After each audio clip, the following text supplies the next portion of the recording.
Hi friends, మనం chicken biryani చేసుకుందాం. దానికోసం 2 కేజీ చికెన్ తెప్పించాను అనమాట. మొత్తం మెత్తడిగా తెప్పియాలన్నమాట, బోన్స్ ఉండొద్దు. ఓకేనా? ఇప్పుడు చూడండి మనం రెడీ చేసుకున్నాం. బిర్యానీ ఆకు, యాలుక్కాయ, మిరియాలు, బ్రౌన్ ఆనియన్స్ అనమాట. ఇప్పుడు మనం కలుపుకున్నాం. ఇప్పుడు అల్లం పేస్ట్ వేద్దాం. ఓన్లీ ధనియాల పొడి అనమాట. పచ్చిమిర్చి మనకు కావాల్సినంత వేసుకోవాలన్నమాట. మనం ఒక బౌల్లో ఇట్లా ఒక కప్పటి పెరుగు తీసుకుందాం. ఇలా మ్యాగ్నేట్ చేసుకోవాలి మొత్తాన్ని.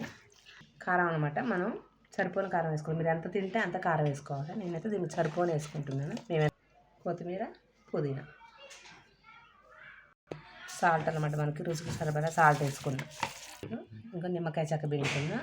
చిన్నదైతే మామూలుగా మనం ఒకటి పిండుకోవచ్చు, పెద్దదైతే ఆ పిండుకోవచ్చు. ఇలా మొత్తం మనం కలుపుకొని మ్యాగ్నేట్ చేసుకొని పక్కన పెట్టుకుందాం. ఒకసారి కావాలనుకున్న దీన్ని మనం ఫ్రిడ్జ్లో కానీ ఒక అర్ధగంట కానీ గంట కానీ పెట్టుకోవచ్చు. కానీ నేను ఇప్పుడు బయట పెడుతున్నది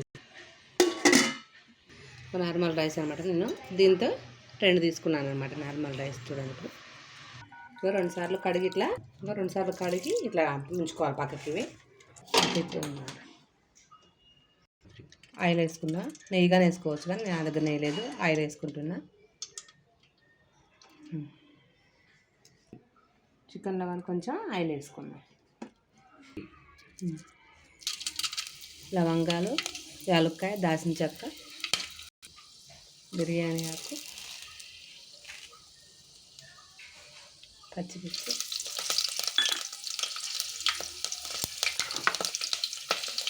క్యారెట్, పచ్చి బఠానీ, ఆనియన్స్, కొంచెం అల్లం పేస్ట్, కొత్తిమీర, పుదీనా. మనల్ని కలర్ వేసుకుందాం. వాటర్ పోసుకుందాం. మనకు వాటర్ అన్నం 70% ఉడకాలి కాబట్టి మనం వాటర్ ఎన్నైనా పోసుకోవచ్చు. ఈ వాటర్ కాగిన తర్వాతకి రైస్ వేసుకుందాం. కొంచెం ధనియాల పొడి, కొంచెం సాల్ట్ వేసుకుందాం. అంటే మనం చికెన్లో వేసుకున్నాం కాబట్టి దీంట్లో చూసుకొని వేసుకోవాలి. మనం నీళ్ళు వడగట్టి ఇప్పుడు మనం రైస్లో వేసుకుందాం. మనం ఈ రైస్ వేసుకున్న తర్వాతకి ఈ రైస్ని మనం 75% ఉడకనేయాలన్నమాట. కొంచెం పలుకున్నప్పుడు తీసి మనం బిర్యానీలో వేసుకోవాలి. ఇప్పుడు చూడండి, మనకి ఇది ఆల్మోస్ట్ ఉడికిపోయింది అనమాట. కొద్దిగా పలుకుంది. ఇప్పుడు తీద్దాం, దీన్ని బంద్ చేసి బిర్యానీలో వేసుకుందాం. మనం ఇలా వడగట్టుకోవాలన్నమాట, వాటర్ లేకుండా చూసుకోవాలి. కలుపుకొని దీంట్లో మనం రైస్ వేసుకుందాం. అంత మ్యాగ్నెట్ చూడండి, వాటర్ మొత్తం మన సాల్ట్కి ఊరిపోద్ది అనమాట. దీన్ని లేయర్గా వేసుకున్నాను అనమాట అన్నం.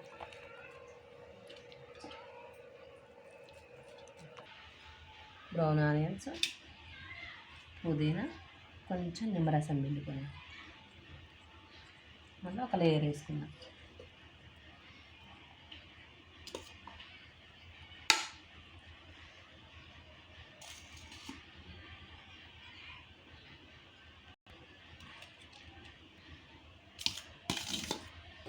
ఇలా గ్యాస్ మీద మన సిమ్లో ఉడకనియాలన్నమాట బాగా. మనకి రెడీ అయిపోయింది రండి. ఇప్పుడు మనం ఫుడ్ కలర్ వేసుకోవాలి. ఒకవేళ ఫుడ్ కలర్ వేసుకోవాలనుకున్నాం అనుకో, ఫుడ్ కలర్ నా దగ్గర లేదు. ఇప్పుడు నేను చూడండి పసుపు వేసుకుంటాను.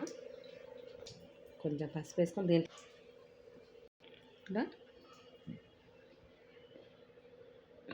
కొన్ని పాలు పోసుకుంటాం. ఇలా ఈ 2 మిక్స్ చేసుకొని మనం ఈ అన్నం మీద ఫుడ్ కలర్ ఎక్కువ వేసుకోవద్దుగా. ఇట్లా మనం వేసుకున్నాం అనుకో కలర్ కానీ మారుతుంది అనమాట మనకు రైస్. ఈ రైస్ని మనం దీంట్లోకి తోడుకుందాం మొత్తం.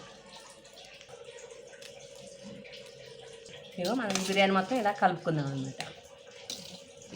మనకి నార్మల్ రైస్తో దమ్ బిర్యానీ రెడీ అయిపోయింది అనమాట. చూడండి, ఇలా గార్నిష్ చేసుకోవాలి. ఓకే ఫ్రెండ్స్, నా ఛానల్ నచ్చితే లైక్ చేయండి, షేర్ చేయండి, సబ్స్క్రైబ్ చేసుకోవడం మాత్రం మర్చిపోద్దు. ఓకేనా ఫ్రెండ్స్?